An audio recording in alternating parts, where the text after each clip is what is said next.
Selamat pagi jemaat yang dikasih Tuhan, shalom. Oke, sebelah sini shalom. Puji nama Tuhan. Kita bersyukur pagi hari ini kembali kita akan beribadah bersama-sama. Mari kita satukan hati kita terlebih dahulu di dalam doa. Bapak, kami bersyukur Tuhan kalau pada pagi siang hari ini kami boleh ada tempat ini, kami boleh berkumpul bersama-sama dengan umat-Mu yang mengasihi Tuhan. Kami mau ketika Engkau hadir tengah-tengah kami menaikkan puji-pujian kami, penyembahan kami Tuhan. Kami persembahkan yang terbaik di hadapan-Mu Tuhan. Biarlah apakah yang kami lakukan pagi hari ini bersama-sama semuanya boleh menyukai hati-Mu. Karena dengan apa kami dapat membalas segala kebaikan-Mu, selain dengan pujian, penyembahan kami dan senantiasa hidup di dalam kebenaran firman-Mu. Terima kasih Tuhan, kami siap muji Tuhan. Mari umat Tuhan yang siap muji Tuhan sama-sama katakan amin. Berikan tepuk tangan bagi Allah kita. Dan saya undang semuanya bagi berdiri bersama-sama. Seberapapun kita hadir hari ini, kita mau naikkan pujian, sorak buat bagi Allah kita. Karena Dia Allah yang layak terima pujian kita. Haleluya.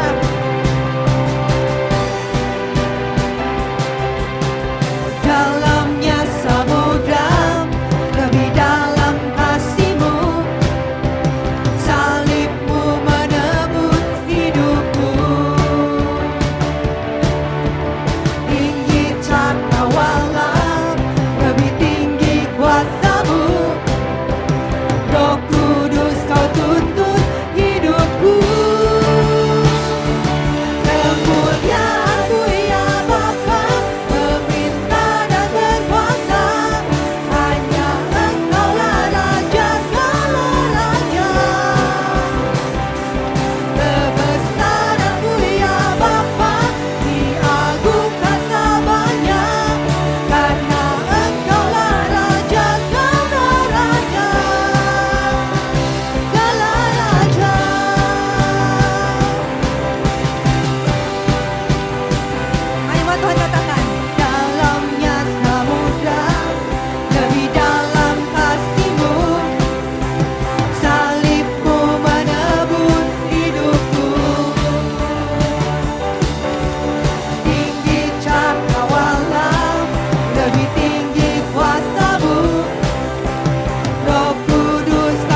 pujian kita. Haleluya.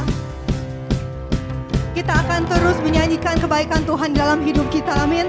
Siapa yang mengalami kebaikan Tuhan boleh melambaikan tangan. Puji nama Tuhan. Kita mau katakan Engkau sungguh baik dalam hidup kami Tuhan.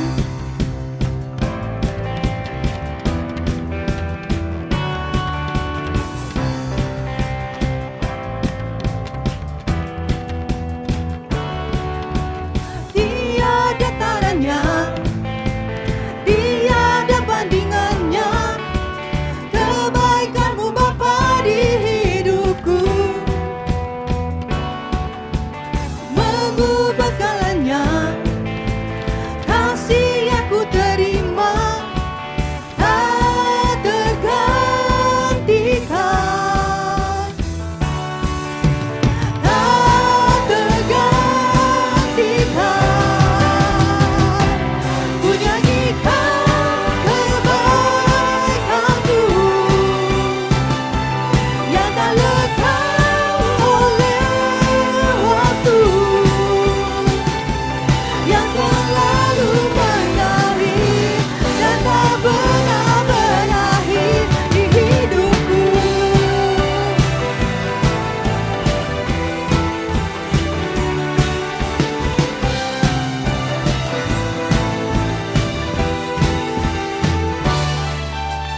Tiada taranya, tiada bandingannya, kebaikan-Mu Bapa di hidupku. Mengubah segalanya, kasih yang ku terima tak tergantikan, tak tergantikan. Ku nyanyikan kebaikan-Mu yang tak lekang oleh waktu, yang selalu mengalir dan tak pernah berakhir hidupku.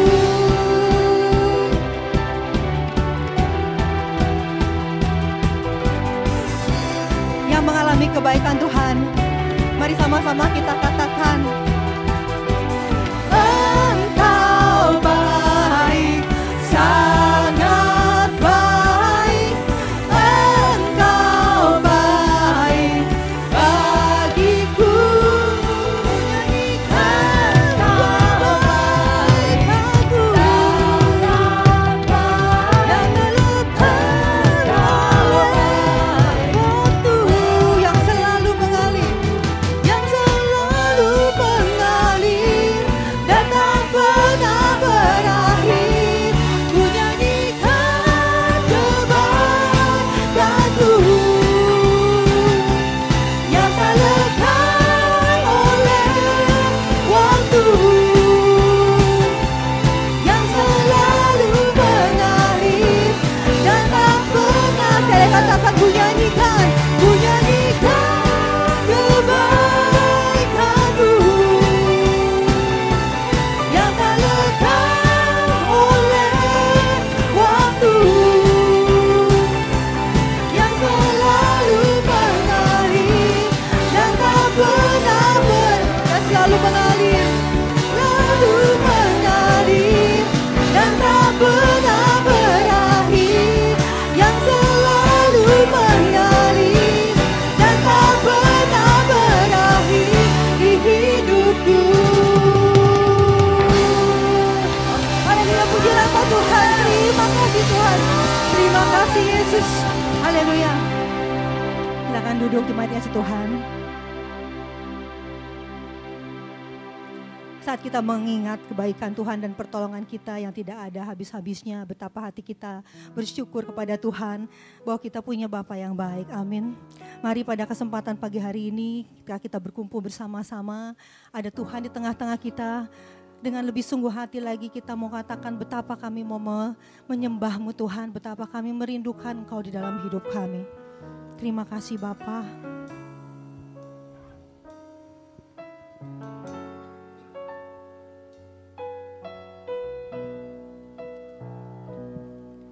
Hatiku mau menyembah-Mu, jiwaku merindukan Yesus.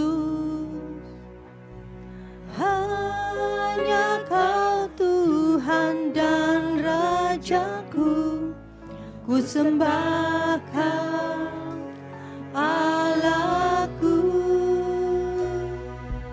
Ku rindu melayani-Mu, ku suka senangkan-Mu Yesus. Hanya Kau kuat dan harapku, ku sembahkan selamanya. Ku sembahkan Yesus, ku sembahkan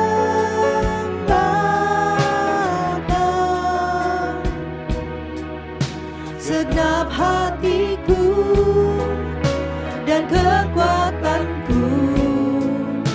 Ku rindu menyembah-Mu Yesus. Bahkan hatiku mau menyembah-Mu, jiwaku merindukan Yesus. Hanya Kau Tuhan dan Rajaku, ku sembahkan Allahku. Ku rindu melayani-Mu, ku suka senangkan-Mu Yesus. Hanya Kau kuat dan harapku, ku sembahkan selamanya. Ku sembahkan Yesus, ku sembahkan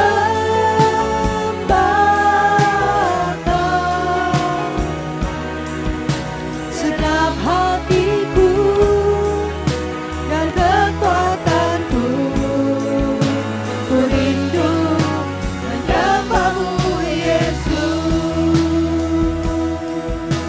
Mari jemaat sekali lagi naikkan pujian ini, sama-sama katakan, hatiku mau menyembah-Mu, jiwaku rindu,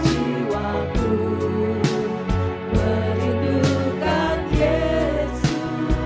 Hanya Kau Tuhan, hanya Kau Tuhan dan Rajaku, ku sembahkan Allahku. Mau melayani-Mu,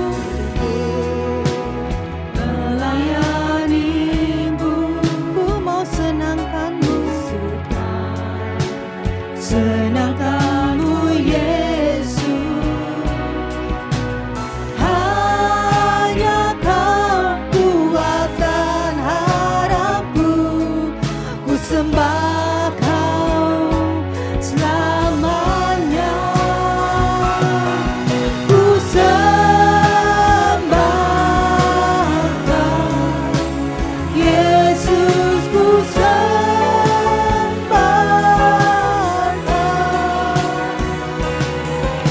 segenap hatiku dan kekuatanku. Ku rindu menyembah-Mu Yesus. Ku mau menyembah-Mu, ku sembahkan Yesus, ku sembahkan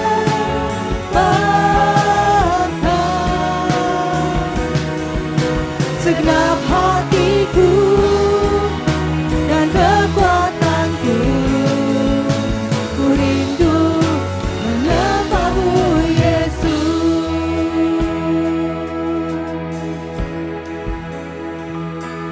Ya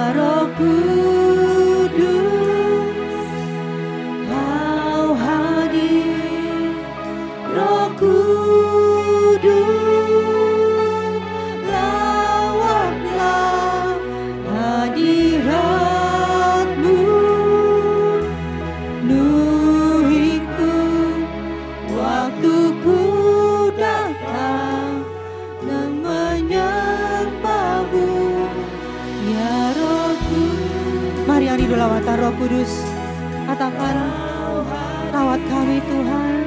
Roh Kudus, rawatlah hadirat-Mu, penuhiku waktu ku datang dan menyembah-Mu. Mari angkat tangan lagi. Ku sembahkan Yesus, ku sembahkan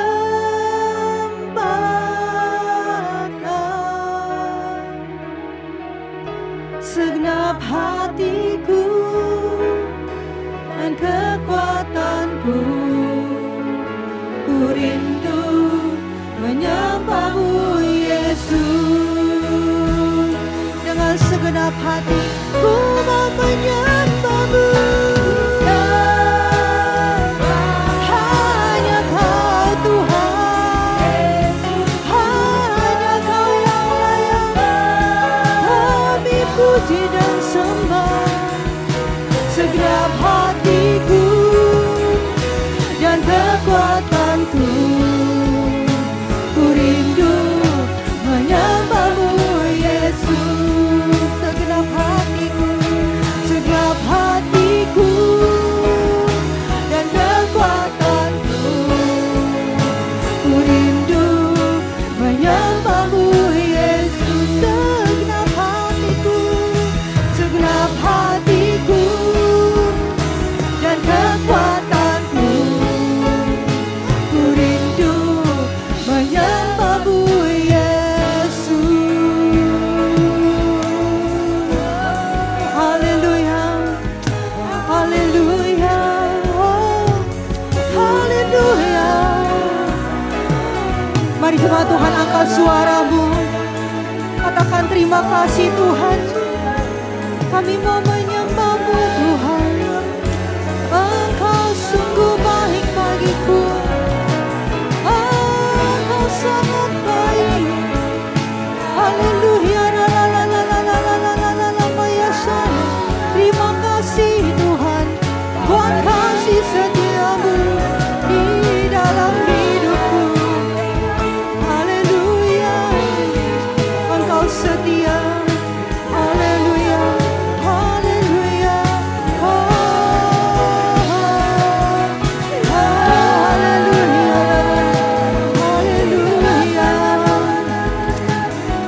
haleluya. Tiada Allah lain seperti-Mu Tuhan, yang mengasihiku Tuhan. Engkau memeliharaku, Engkau menolongku Tuhan. Haleluya, terima kasih. Haleluya,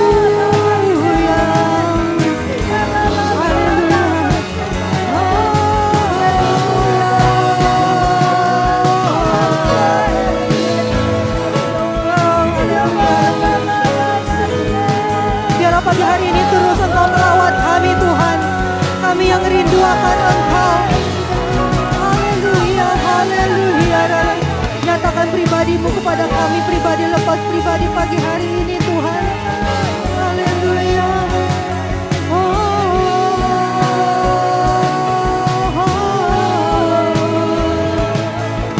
Biarlah mata kami terus tertuju kepada-Mu. Haleluya, haleluya, oh haleluya.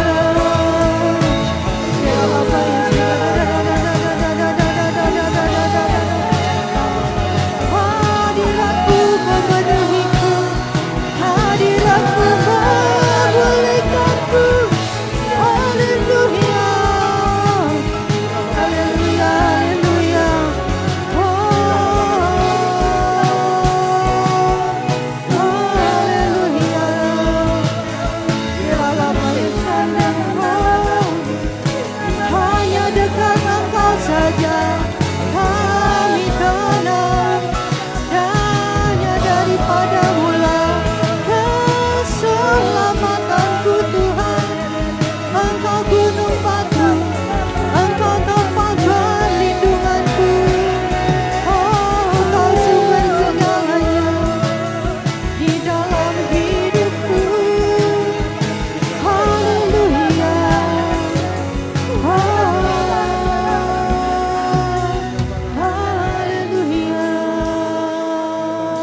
Mari sekali lagi kita mau sama-sama katakan, ya Roh Kudus,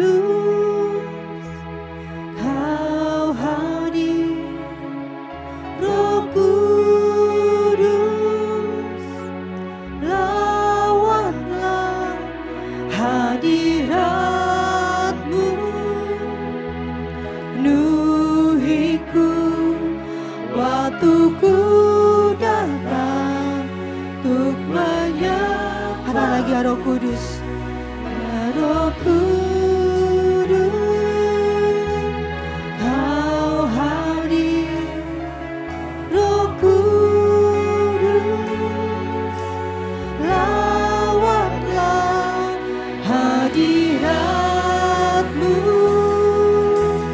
penuhiku waktuku datang untuk menyembah-Mu.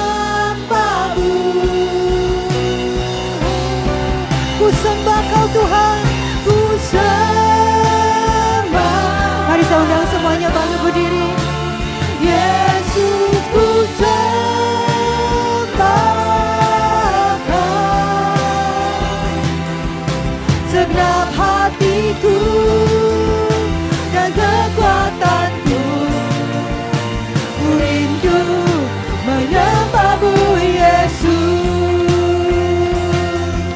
Ku sembah Kau, ku sembah Kau, Yesus, ku sembah Kau, segenap hatiku dan kekuatanku. Ku rindu menyembah-Mu, Yesus. Ku sembah Kau Tuhan, ku sembah Kau, Yesus, ku sembah Kau, segenap hatiku dan kekuatanku. Ku rindu menyembah-Mu, Yesus, segenap hatiku dan kekuatanku. Ku rindu menyembah-Mu, Yesus, segenap hatiku dan kekuatanku. Ku rindu menyembah-Mu, Yesus. Haleluya, haleluya, haleluya, haleluya. Kami mengucap syukur Tuhan untuk kesempatan pagi hingga siang ini kami boleh bersekutu kembali Tuhan. Kami percaya Tuhan, hadirat-Mu terus mencengkram kami Tuhan, untuk kami menangkap isi hati-Mu bagi setiap kami Bapa. Terima kasih Bapa, berbicaralah setiap kami, menyegarkan, menguatkan, meneguhkan kami Bapa. Di dalam nama-Mu, semua yang siap menerima kebenaran firman Tuhan sama-sama katakan amin. Wow, silakan duduk. Oke, luar biasa. Senang berjumpa di tempat ini. Ini pertama kali melayani di ibadah kedua ya. Luar biasa. Saya berdoa supaya tempat ini terus dipercaya Tuhan untuk bisa melayani, mengembalakan banyak jiwa-jiwa yang terus bertumbuh di dalam Tuhan. Nah, di ibadah kedua ini saya mau berbagi tentang sebuah topik firman Tuhan yang diberi judul Fathering Impact. Ya. Saya percaya bahwa pembapaan ini adalah tanggung jawab kita semua. Walaupun kita menamakan ini sebagai pembapaan, tetapi bukan berarti peran dari istri, ibu itu tidak terlibat di dalamnya. Karena hadirnya bapak, hadirnya pembapaan ini, itu tuh membutuhkan support system yang memang melahirkan akhirnya figur otoritas hati seorang bapa yang ada di dalam setiap kehidupan generasi ini. Nah, saya ingin memulai topik ini dengan sebuah foto ini. Siapa yang tahu foto ini? Foto siapakah ini? Yang pasti bukan foto saya lah ya. Foto siapa ini? Kalau dilihat dari profilnya. Hah? Kenapa? Langsung berkesimpulan Daud. Oh, kecapi. Oh, kayaknya pemain kecapi yang legendaris adalah ini ya, Daud ya. Siapa yang Daud ini? Ya siapa? Apa Daud itu apa? Yang kita tahu tentang Daud itu apa? Yang kita tahu tentang Daud? Ya? Apa? Gembala domba. Terus apa lagi? Oh, orang yang taat akan Tuhan. Apa? Ada lagi? Raja. Oke, kita lihat ya.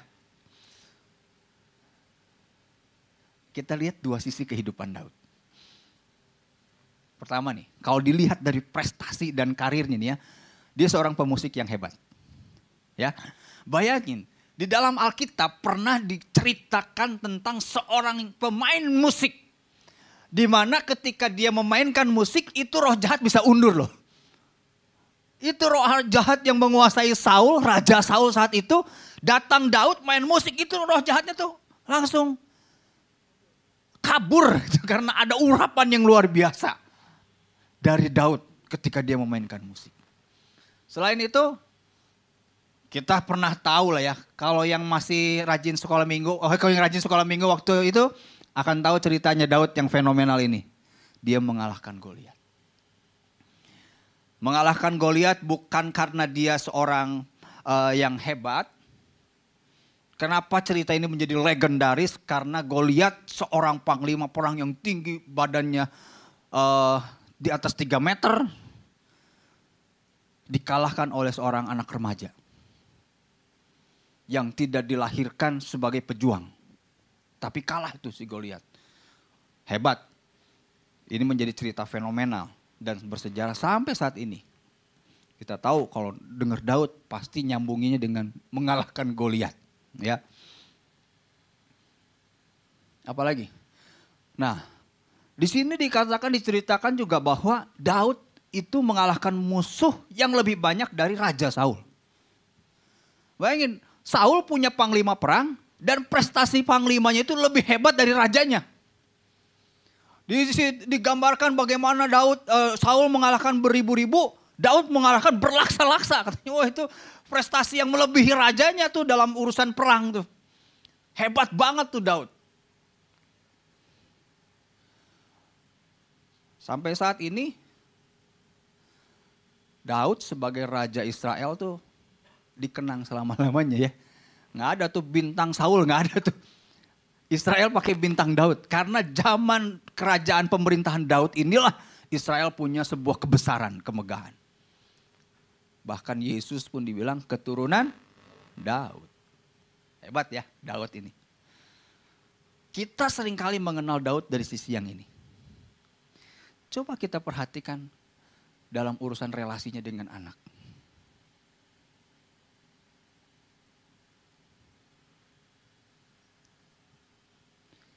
Kenapa jadi berhenti ya?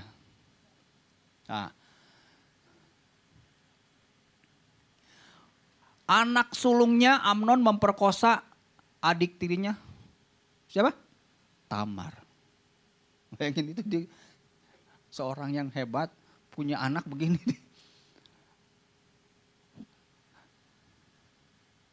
Terus?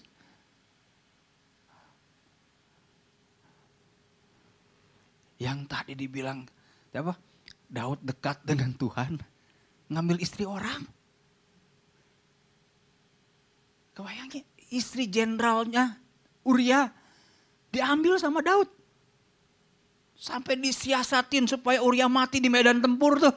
Supaya dia bisa ngambil anaknya, istrinya. Daud yang hebat itu. Punya sisi dark side. Seperti ini. Dan lebih mirisnya lagi, mau dibunuh oleh anaknya Absalom. Kebayang gak coba? Daud sebagai ayah dikejar-kejar untuk dibunuh sama anaknya sendiri Absalom. Siapa di sini yang punya anak? Bapak-bapak, bagaimana perasaannya kalau anakmu sedang mengejar-mengejar untuk membunuhmu? Waduh, kayaknya nggak kebayang gitu ya sampai anak kita mau bunuh kita gitu ya. Saya pernah melayani di NTB, di daerah Waingapu. Ada satu anak muda SMA kelas 2-an lah pada saat itu. Datang ke depan, didoakan, nangis-nangis. Terus tiba-tiba dari belakang tuh ada omnya kalau nggak salah tuh datang menghampiri teman kami bilang, tolong layani anak itu katanya, lagi di depan tuh. Di depan, kenapa emang anak itu? Dia sudah bunuh papanya. Bukan cerita mau bunuh papanya, dia sudah bunuh papanya. Anak kelas 2 SMA. Tapi itu terjadi karena dia apa? Papanya kasar. Papanya udah mabok-mabokan lah segala macam. Wah itu anak tuh bukan lagi mau bunuh, udah bunuh papanya itu. Ini Daud ngalamin di mana anaknya itu mau bunuh Daud. Gimana rasanya tuh? Punya anak yang penuh hikmat, tapi doyan kawin. Jadi kalau kita ngelihat ya, profil Daud yang dari satu sisi kita kenal dia sebagai seorang yang luar biasa. Hebat. Karib sama Tuhan. Panglima perang yang hebat. Mengalahkan Goliat, pemain musik yang diurapi, raja yang besar. Tapi dia punya satu sisi yang lain, urusan dia dengan anaknya babak belur. Urusan dia menjadi ayah babak belur. Urusan dia bagaimana menjadi seorang ayah yang benar, itu keteteran Daud. Di sisi lain dia seorang yang hebat, di sisi lain dia yang berantakan di dalam urusan dengan sebagai ayahnya. Itu Daud. Itulah gambaran Daud yang selama ini kita tahu, yang selama ini kita kenal. Jadi begini, berhasil dalam karir dan pelayanan tidak menjamin keberhasilan saat menjadi seorang ayah. Berhasil dalam karir dan pelayanan tidak menjamin keberhasilan untuk menjadi seorang ayah. Hebat dalam karir, hebat dalam bisnis, belum tentu hebat menjadi ayah. Hebat dalam pelayanan, diurapi di pelayanan, belum tentu hebat menjadi ayah. Atau mungkin belum tentu hebat jadi orang tua.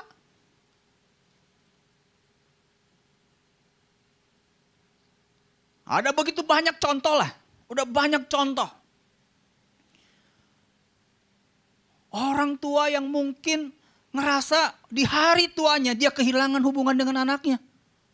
Padahal dia punya harta yang sangat melimpah. Bahkan mungkin anaknya sebelum papahnya meninggal, sebelum orang tuanya meninggal, udah gontok-gontokan tuh, bacok-bacokan urusan warisan. Itu realita. Ada begitu banyak orang tua yang di hari tuanya merasa lonely. Merasa sendiri. Ketika dia ingin membangun, ingin ditemani oleh anak-anaknya, anak-anaknya menghindar. Bahkan mereka, anak-anak ini mengambil solusi, udahlah si papa masukin panti jompo aja lah, ngaririwe. Kenapa bisa seperti itu? Karena ada yang hilang di dalam proses pembapaan. Di dalam rumahnya. Tidak sedikit pelayan-pelayan Tuhan, hamba-hamba Tuhan yang punya hubungan dengan anak berantakan.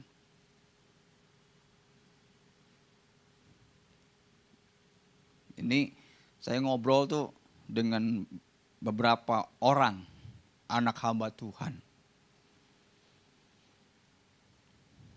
Saya cerita begini, kenapa ya kalau papahnya tentara, anaknya cenderung pengen jadi tentara. Coba perhatikan ya. Kalau papahnya tentara tuh anak tuh, wah saya pengen jadi tentara, mau jadi tentara. Tapi kenapa kalau papahnya pendeta, anaknya nggak mau jadi pendeta? Ini harus dievaluasi. Saya sebagai hamba Tuhan mengevaluasi diri saya. Jangan sampai saya ada dalam posisi sebagai hamba Tuhan di mana anak-anak saya juga nggak merindukan tuh posisi itu. Kenapa? Bagi dia, posisi papahnya memisahkan hubungan dengan anak dan keluarganya. Dan ini kalau cerita nih ya, mereka yang pernah ngalamin sebagai anak hamba Tuhan gini. Saya pernah tuh lagi main sama papa saya yang pendeta itu. Lagi main. Tiba-tiba datang jemaat. Lagi asik main, papanya bilang, kamu sana dulu ya. Sana dulu. Papa aku lagi masih pengen main sama, udah sana dulu sana. Ini ada jemaat. Penting. Hati-hati tuh. Di dalam benak anak, jemaat lebih penting daripada anaknya. Relasi dengan anaknya itu jadi nomor sekian. Karena bagi dia melayani jemaat jauh lebih esensi. Kalau udah kayak begini, warning. Makanya jemaat-jemaat sadari betul bahwa gembalamu juga perlu waktu dengan keluarga. Jangan sampai ngusir tikus aja minta gembala yang minta doakan. Sedikit-sedikit gembala, jemaat harus mulai dewasa membangun kekristenannya.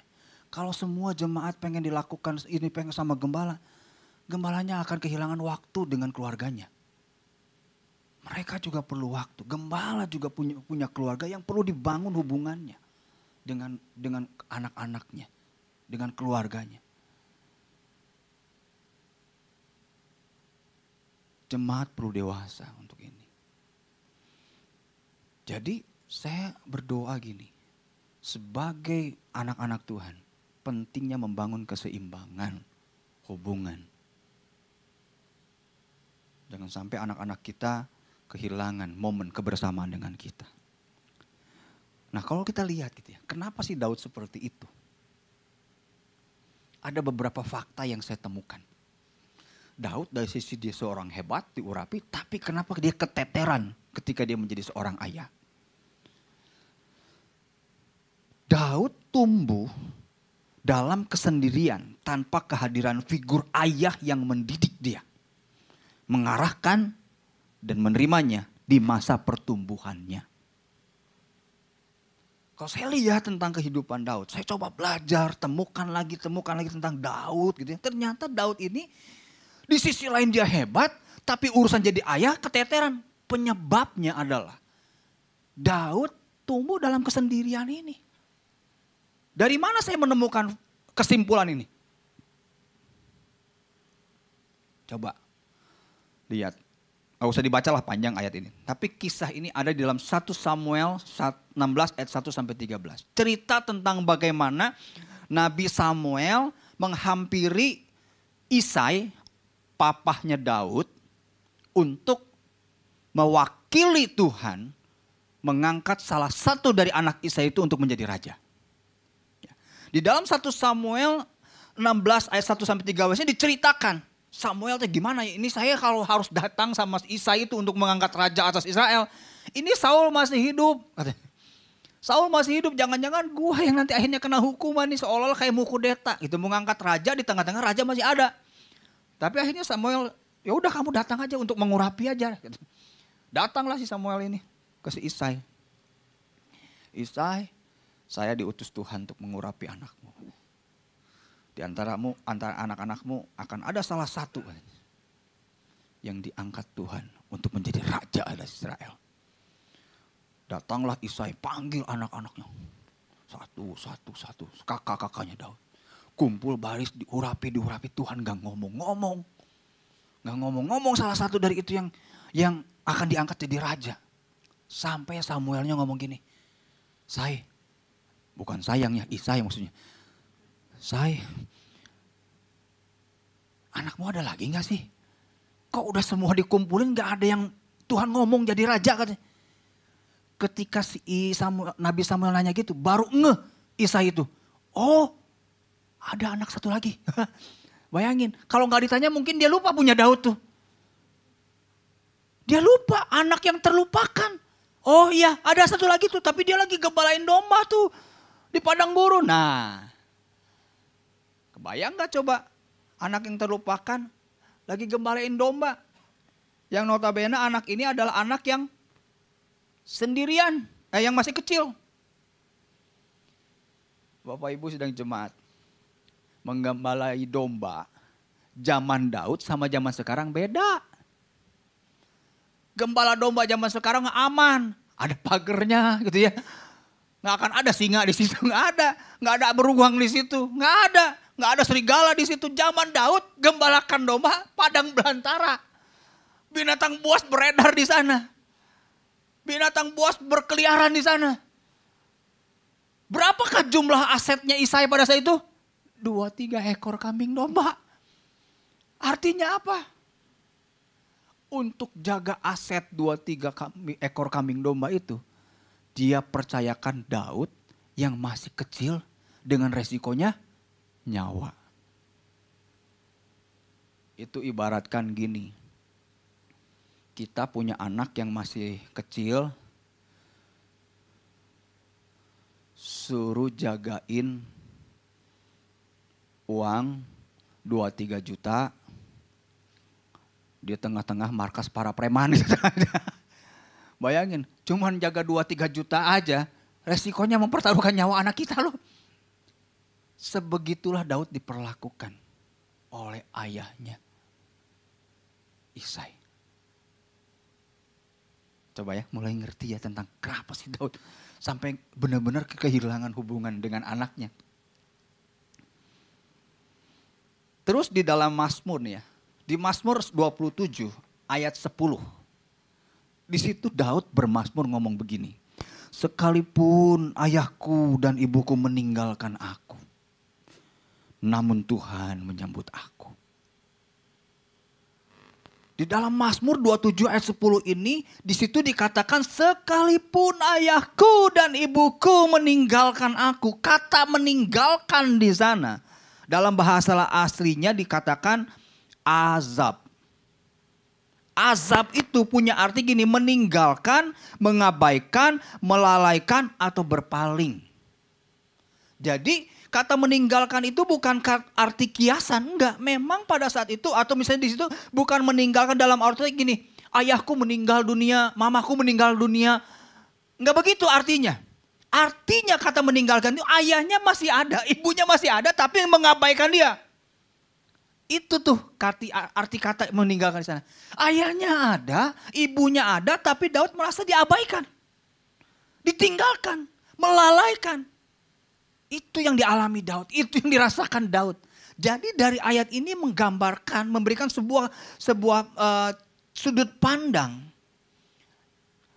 Akhirnya saya mulai ngerti. Oh, ternyata ini loh faktornya. Daud yang dalam satu sisi hebat, secara karir, secara pelayanan, tapi keteteran menjadi seorang ayah. Itu ternyata problemnya. Ada di sini. Daud tidak punya contoh teladan tentang bagaimana seharusnya menjadi seorang ayah yang benar. Daud gak punya contoh. Gimana sih seharusnya jadi ayah? Gimana sih caranya saya harus jadi ayah untuk anak-anak saya? Padahal di situ digambarkan gini, Daud tuh sayang loh sama anak-anaknya. Cuman dia gak ngerti gimana cara sayang sama anaknya. Gak ada gambaran, gak ada contoh, gak ada figur, gak ada sebuah keteladanan yang dia bisa lihat bagaimana caranya jadi ayah. Ada begitu banyak orang tua, ayah-ayah khususnya, dia ngerasa kesulitan untuk membangun hubungan sama anaknya. Sulit untuk bangun kedekatan sama anaknya. Sulit untuk ngerasa sebuah keintiman hubungan dengan anak-anaknya. Kalau saya konseling tentang masalah ini, ditelusuri tentang pola asuh ayah ini. Ujung-ujungnya ayah ini juga gak punya relasi yang kuat dengan papanya. Jadi ketika dia gak punya contoh dengan papanya, itu membuat dia kehilangan gambaran tentang bagaimana dia membangun hubungan dengan anaknya. Nah, Daud ngalamin itu. Jadi disinilah saya mulai paham. Kenapa Daud punya dark side dalam kehidupannya. Di tengah kesuksesannya dia sebagai seorang nabi, raja. Tapi dia punya problem dalam urusan dengan anaknya.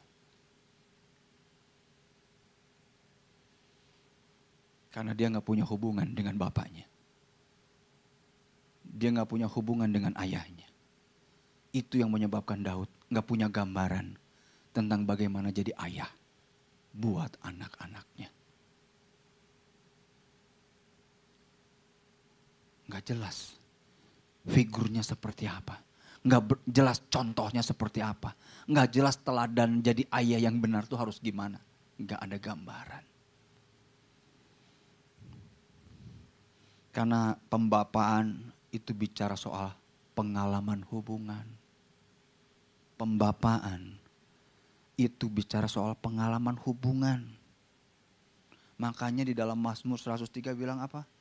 Seperti bapa sayang anaknya, demikianlah engkau mengasihiku. Seperti bapa di bumi sayang kepada anaknya, demikianlah Bapa di sorga sayang kepada kita. Jadi gambaran yang Tuhan pengen terwakilkan dalam diri generasi ini adalah gambaran kasih Bapa di sorga yang terpancar melalui kasih Bapa di bumi. Saat anak punya problem dalam melihat gambaran itu akan berdampak bagaimana dia bermasalah dalam melihat gambaran Bapa di sorga. Ketika kita sampaikan sama mereka, tahu nggak? Bapa di sorga adalah Bapa yang bertanggung jawab. Langsung dia nempel di dalam memori dia, Bapa di sorga, Bapa di bumi aja nggak bertanggung jawab.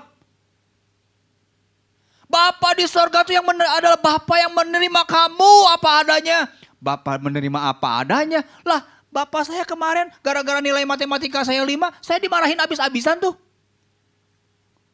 Dan dia bilang, kalau kamu anak papa nilai matematika jangan 5, seolah-olah untuk dianggap jadi anaknya harus ada syaratnya. Itulah gambaran yang membuat generasi ini mengalami hambatan untuk mengenal gambaran Bapa di sorga. Kenapa? Karena gambar Bapa di buminya hancur. Ini harus menjadi doa kita. Ini harus menjadi sebuah jeritan hati kita. Karena pulihnya gambar Bapa ini akan membawa setiap kita melihat generasi pulih dengan gambar Bapa di sorga.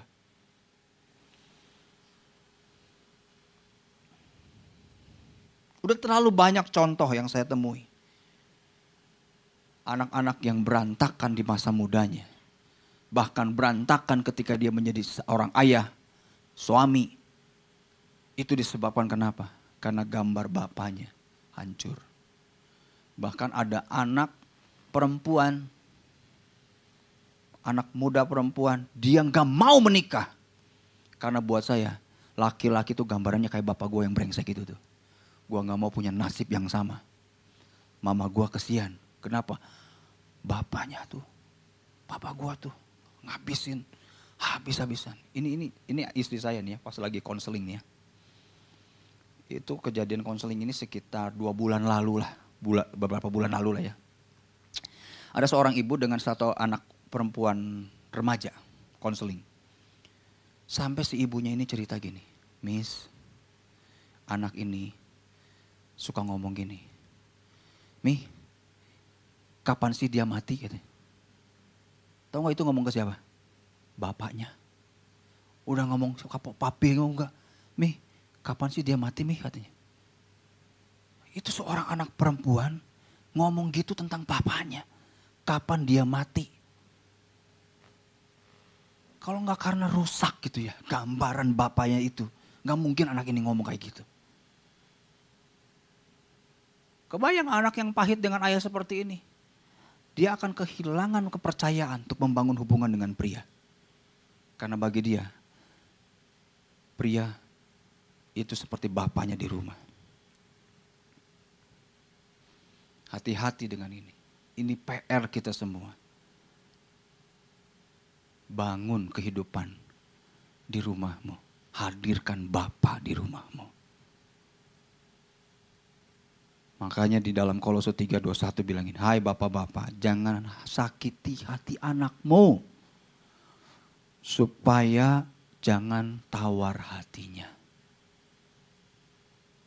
Pesan untuk para ayah. jangan sakiti hati anak-anakmu. Supaya hatinya gak tawar. Nah gimana dong? Suami gue udah kadung berantakan. Suami gue udah terlalu hancur. Begini, begitu, begini tuh. Sebagai ibu, jagai hati anakmu. Jangan sampai dia menularkan luka. Paling tidak ibu-ibu tuh membentengi. Kadang-kadang kan kita gini. Ketika ngelihat suami kita, kalau kata bahasa Ibraninya tuh borongongong gitu ya. Borongong tuh pokoknya pikas sebulan. Pokoknya wah enggak lah. Kok begitu-gitu gitu lah. Wah udah. Kadang-kadang kan si istri tuh suka nggak tahan kan. Ohnya bapak kamu tuh ya. Jadi ikut menambahkan luka terhadap anaknya. Mengkonfirmasi. Tuh bapak kamu mah. Akhirnya anak tuh bukan mulai terpulihkan, malah tambah pahit hati. Karena terdukung oleh mamahnya yang ikut sama-sama pahit. Nah hati-hati. Ibu-ibu tuh punya peran di sini. Jagai hati anakmu. Paling tidak tuh proteksi supaya mereka tuh terjaga hatinya. Terjaga hatinya. Jangan sampai akhirnya kita tuh mencurahkan gini. Kepahitan kita sama suami kita sebagai istri. Dilimpahkan ke anak kita. Ingat lo ya. Lu kalau nanti cari cowok tuh ya. Jangan yang kayak bapak lu tuh ya. Waduh. Ini gambaran kehancuran generasi ini dari figur ayah dan orang tuanya. Efesus 6 ayat 4 bilang, hai dan kamu bapak-bapak janganlah bangkitkan amarah di dalam hati anak-anakmu. Tetapi didiklah mereka di dalam ajaran dan nasihat Tuhan. Pesan untuk para ayah. Jangan bangkitkan amarah. Indonesia termasuk negara ketiga fatherless di dunia. Jadi ada hasil survei menemukan bahwa ternyata Indonesia adalah negara ketiga terbesar di dunia yang anak-anaknya tumbuh tanpa hadirnya figur ayah. Artinya apa? Fatherless itu bukan berarti nggak ada bapaknya di rumah. Tetapi kehilangan fungsi bapak di dalam rumahnya. Bapaknya ada, tapi sibuk dengan hobinya sendiri, nggak pernah membangun hubungan sama anak. Itu bapak antara ada dan tiada. Kayak ada lagunya kan? Antara ada dan tiada ya teman. Jelangkung gitu. Fatherless itu bukan hanya soal bapaknya udah nggak ada. Tapi fatherless bicara tentang bapaknya ada tapi tidak berfungsi, tidak berperan sebagai seorang ayah dengan benar atas anak-anaknya. Ini problem. Perhatikan bagaimana peran kita terhadap anak-anak kita. Jangan sampai anak-anak kita hanya tahu ada bapak di rumah tapi tidak pernah merasakan peran bapaknya di rumah. Pada saat itu terjadi, tinggal tunggu bom waktunya meledak pada waktunya. Hancur generasi ini.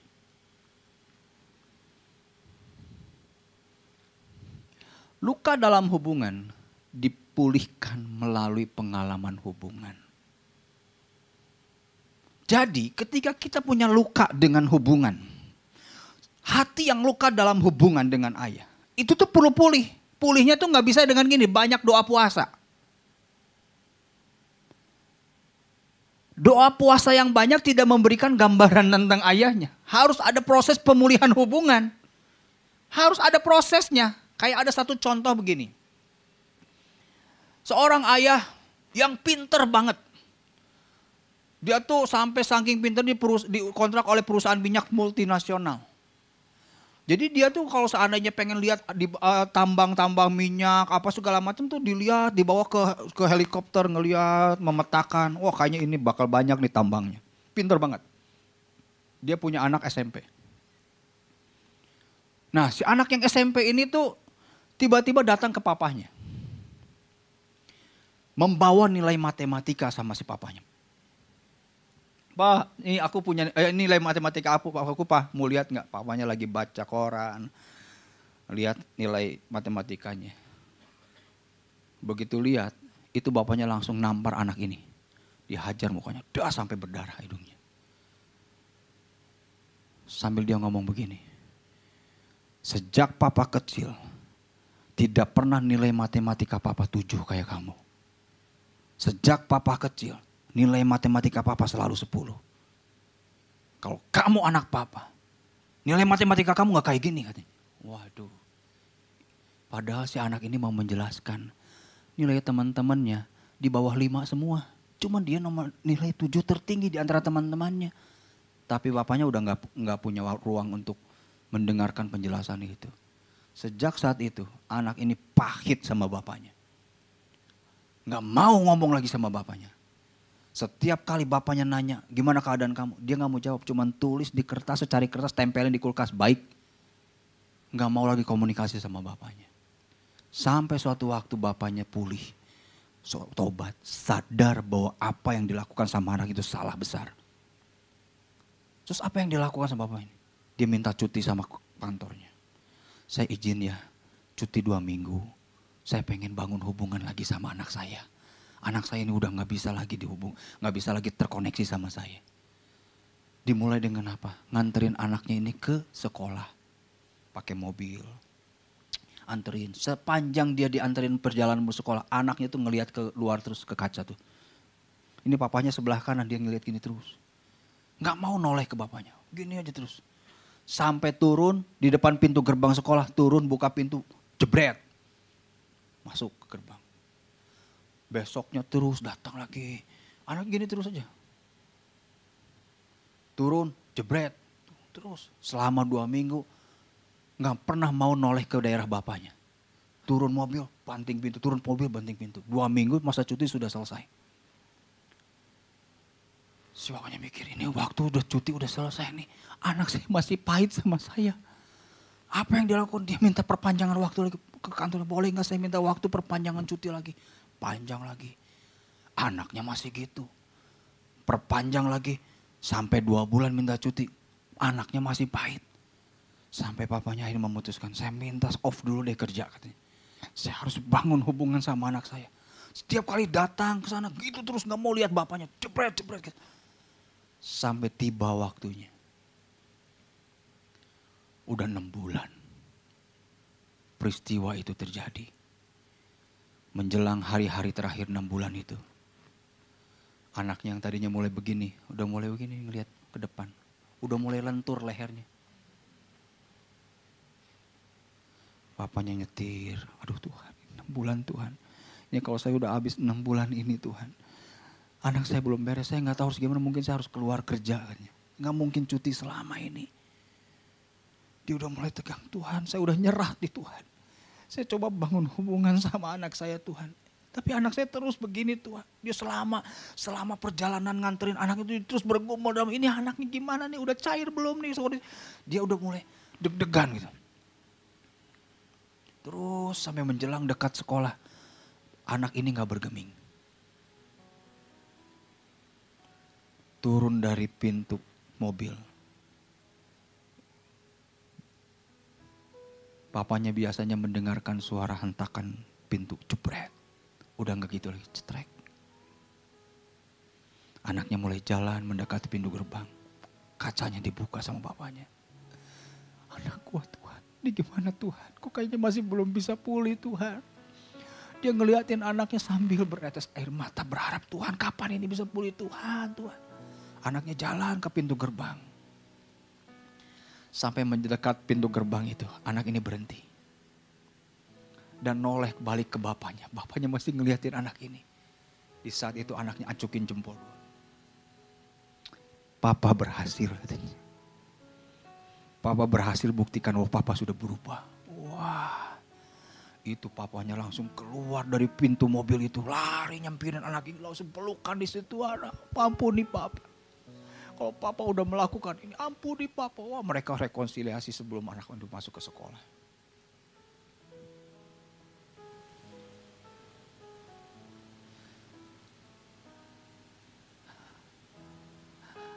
Hati yang luka karena hubungan. Perlu ada momen pemulihan hubungan. Nggak bisa terjadi begitu saja. Kadangkala kita sebagai ayah merusak hati anak bertahun-tahun. Pingin pulih dengan 1 minggu. Sebagai seorang tua, anak kita terluka oleh perlakuan kita bertahun-tahun. Kita harapkan pulih dalam 1-2 hari. No, perlu waktu. Perlu harga yang harus kita bayar. Supaya ada proses hubungan terjadi. Dan dipulihkan di sana. Yuk kita berjuang. Hadirkan ayah atas generasi ini. Kita naik, tundukkan kepala, naikkan pujian ini. Yes Lord. Yes Lord. Yes Lord. Yes Lord. Yes. Seperti Bapa sayang anaknya, demikianlah Engkau mengasihiku. Kau jadikan biji matamu, Kau berikan semua yang ada padaku. Seperti Bapa sayang anaknya, demikianlah Kau menuntun langkahku. Hari depan indah Kau beri, rancangan-Mu yang terbaik bagiku. Bapak Ibu, saya mengundang kita semua bangkit berdiri. Berapa di antara Bapak Ibu sedang jemaat yang saat ini hadir? Ketika pesan ini disampaikan, Tuhan mulai menyentuh hatimu.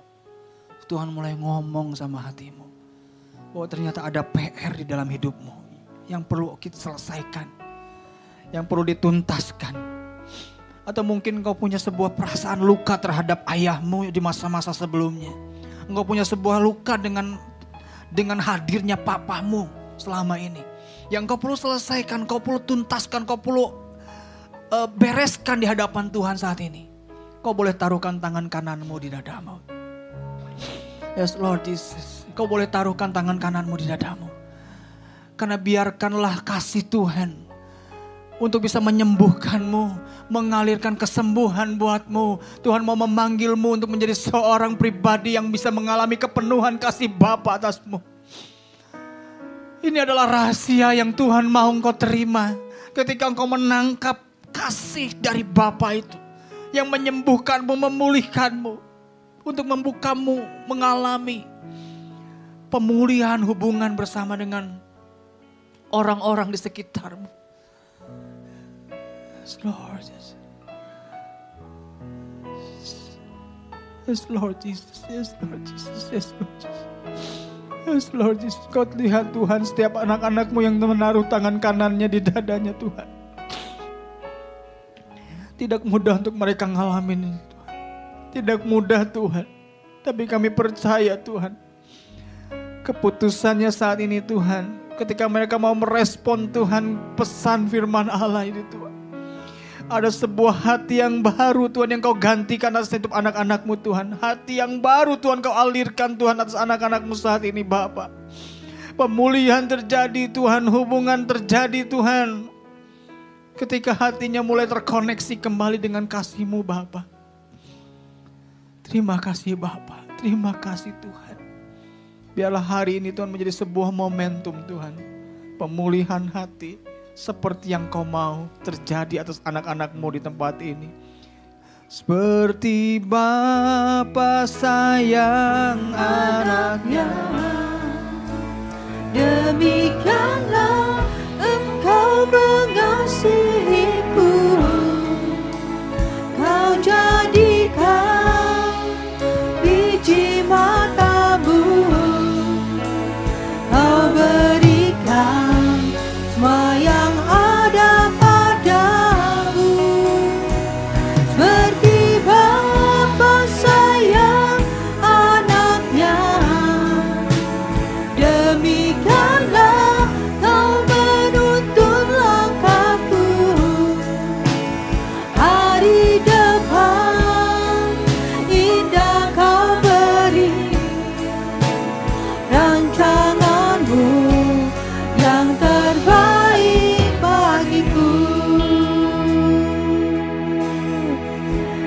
diberkati oleh pemberitaan firman Tuhan pagi hari ini.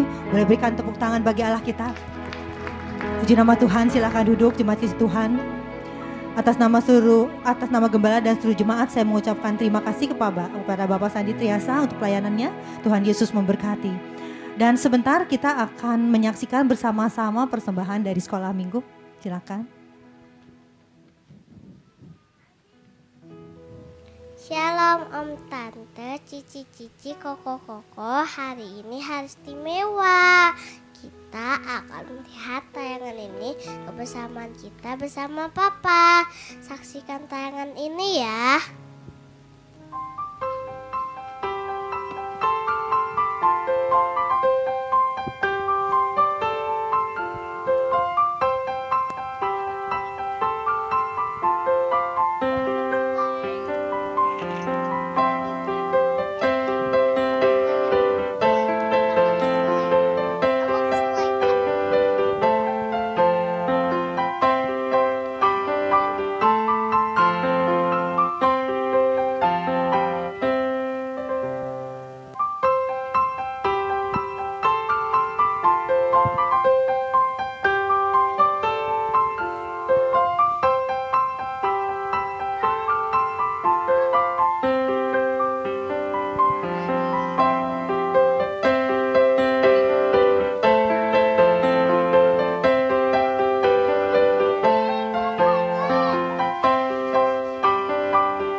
Tiba saatnya Samuel dan teman-teman akan berbagi kasih kepada papa dan opa Isa yang sudah memberkati kami.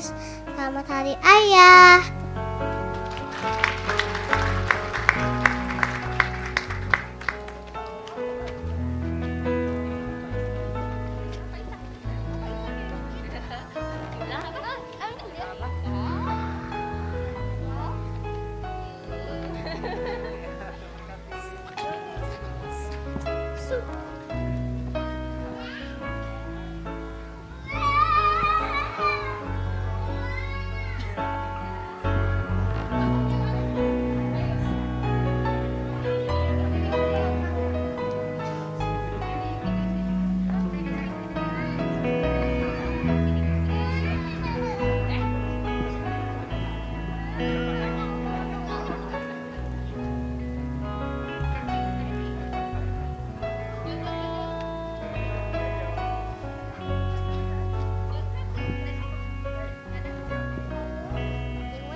Selamat Hari Ayah. Tuhan Yesus memberkati papa.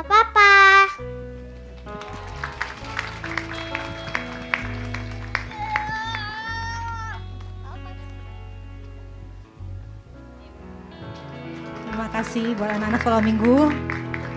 Luar biasa ya. Selamat Hari Ayah buat semua papa-papa luar biasa yang ada di tempat ini. Jutaan jemaat yang dikasih Tuhan Yesus, kita sebentar akhiri ibadah pada pagi, pada siang hari ini. Saya undang kita angkat 12 tahun kita, arahkan hati kita, fokuskan terus terhubung dengan Yesus senantiasa. Pergilah, pulanglah dan jadilah saksi-saksi Kristus. Mari jemaat yang dikasih Tuhan, terimalah berkat damai dan sejahtera daripada Allah Bapa, kasih karunia daripada Tuhan Yesus Kristus, dan persekutuan Roh Kudus yang indah dan manis menyertai setiap kita semua mulai daripada pagi hari yang indah ini sampai hari Maranatha. Tuhan Yesus menjemput setiap kita di awan-awan yang permai. Setiap kita yang percaya menerima, kita sama-sama katakan amin. Tuhan Yesus berkati.